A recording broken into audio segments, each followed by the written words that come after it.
जय हिंद दोस्तों, आप लोगों का अपना यूट्यूब चैनल मार्जिन में आप सभी का स्वागत है। मैं आज बिहार बोर्ड और यूपी बोर्ड का लघु उत्तरीय प्रश्न लेकर आए हैं, जो कहीं ना कहीं 2025 के एग्जाम के लिए कतई जहर क्वेश्चन होगा, सीधे पेपर में छपेगा।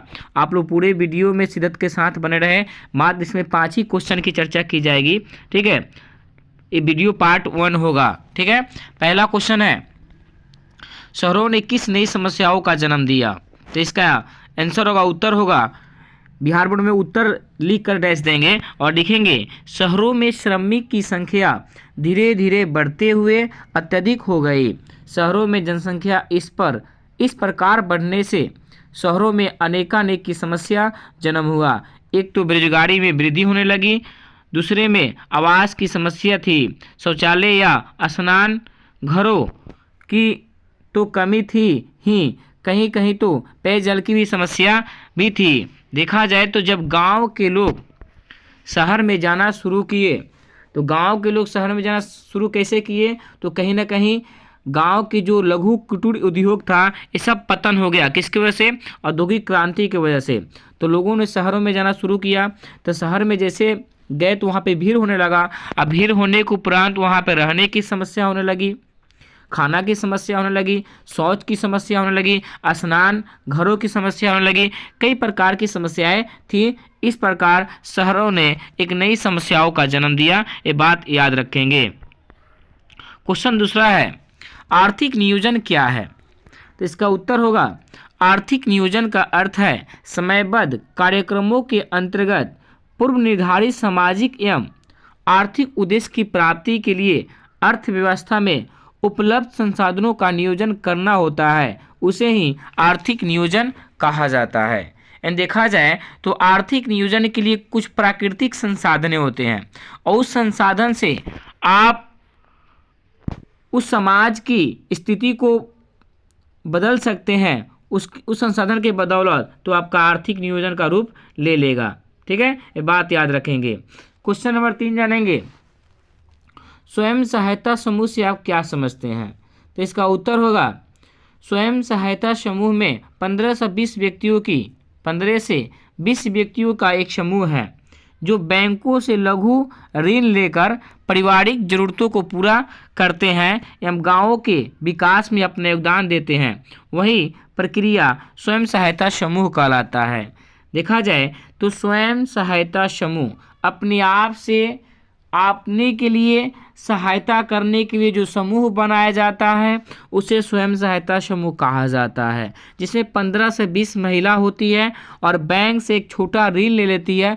उस ऋण को लेकर अपने परिवार की समस्याओं को हल करती है और साथ साथ समाज की भी समस्याओं को हल करने का काम करती है। उसी को स्वयं सहायता समूह कहते हैं। ये वस्तुनिष्ठ प्रश्न भी बनता है कि स्वयं सहायता समूह में लोगों की कितनी जनसंख्या होती है? तो 15 से 20 होती है, याद रखेंगे इस समूह में।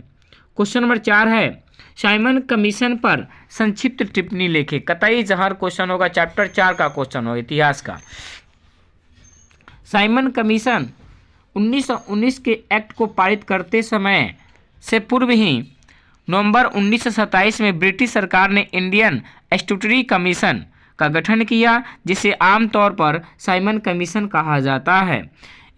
इस आयोग में केवल 7 अंग्रेज सदस्य थे। सर जॉन साइमन को इसका अध्यक्ष बनाया गया और साइमन कमीशन 3 फरवरी 1928 के मुंबई में पहुंचा, महाराष्ट्र की राजधानी मुंबई में पहुंचा, तो उसका काले झंडे से स्वागत किया गया। इस प्रकार साइमन कमीशन का संक्षिप्त टिप्पणी था। यानी कहा जाए तो साइमन कमीशन अंग्रेजी सरकार के द्वारा बनाई गई 1927 में एक कमीशन था, जो भारत में जितना तमाम घटना घटित हुआ था, जैसे 1919 में जलियांवाला बाग हत्याकांड, 1919 में रॉलेट एक्ट, 1919 में खिलाफत आंदोलन, इन जैसे मुद्दों की जांच के लिए वो साइमन कमीशन भारत आया था। और जैसे वो आया तो देखा जाए तो उसमें जितने सदस्य थे वो टोटल कहीं ना कहीं अंग्रेजी थे, भारतीय एक भी नहीं था। भारत के जांच के लिए निकले हैं, अब भारत के लोग ही उसमें सम्मिलित नहीं हैं, तो घटना सही जानकारी प्राप्त कैसे होगी?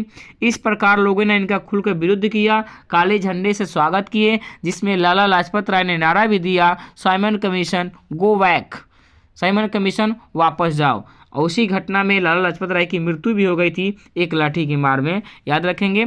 साइमन कमीशन किसकी अध्यक्षता में थी? सर जॉन साइमन की अध्यक्षता में, जिसको स्टैट्यूटरी कमीशन या गोरे कमीशन या साइमन कमीशन या वाइट कमीशन कहा जाता है, याद रखेंगे। अब क्वेश्चन जानेंगे 5 नंबर, ज्योग्राफी का क्वेश्चन होगा। सौर ऊर्जा का उत्पादन कैसे होता है? कतई जहर क्वेश्चन है। सौर ऊर्जा एक नवीकरणीय संसाधन है, ये बात पहले याद रखेंगे। सौर ऊर्जा का उत्पादन कैसे होता है? जो सौर ऊर्जा होता है उसे हम कैसे उत्पादन करते हैं, कैसे उसका अपने जीवन में उपयोग में लाते हैं? उत्तर में सुनेंगे, जब फोटोवोल्टाइक सेलों में विपरीत सूर्य की किरणें ऊर्जा में परिवर्तित किया जाता है तो सौर ऊर्जा का उत्पादन होता है। जैसे आप लोग गांव में सोलर देखे होंगे, तो सोलर से हम लोग सौर ऊर्जा की प्राप्ति करते हैं। सूर्य की प्रकाश जब सोलर पे पड़ता है तो उसे क्या मिलती है? विद्युत मिलती है, याद रखेंगे। ठीक है, क्वेश्चन नंबर 6 जानेंगे, समुच्च रेखा से आप क्या समझते हैं? तो समुच्च रेखा कहेंगे उत्तर में, समुद्र तल से विभिन्न ऊंचाइयों को दर्शाने के लिए छोटे बड़े जो काल्पनिक रेखाएं खींची जाती है उसे समुच्च रेखा कहते हैं। सीधी सी बात है, कहेंगे समुद्र तल से विभिन्न ऊंचाइयों को दर्शाने के लिए छोटे बड़े जो काल्पनिक रेखाएं खींची जाती है उसे समुच्च रेखा कहते हैं। मानचित्र पर रेखा को बादामी रंग से रखा जा सकता है। देखा जाए तो मानचित्र पर रेखा को किस रंग से दिखाया जाता है? बादामी रंग से, याद रखेंगे। ये भी क्वेश्चन कहीं ना कहीं बिहार बोर्ड के लिए बहुत इंपॉर्टेंट क्वेश्चन होगा, ये भी आपका ज्योग्राफी का ही क्वेश्चन होगा। ठीक है, अब अगला पॉइंट की चर्चा अगले वीडियो में की जाएगी। आप लोग इस वीडियो को प्लीज़ लाइक कीजिए और सब्सक्राइब नहीं किए तो सब्सक्राइब कीजिए और शेयर कीजिए अपने दोस्तों के पास, और अच्छा वीडियो लगा तो। अगला पार्ट कल के दिन होगी। जय हिंद, जय भारत, नया साल मुबारक हो सर जी।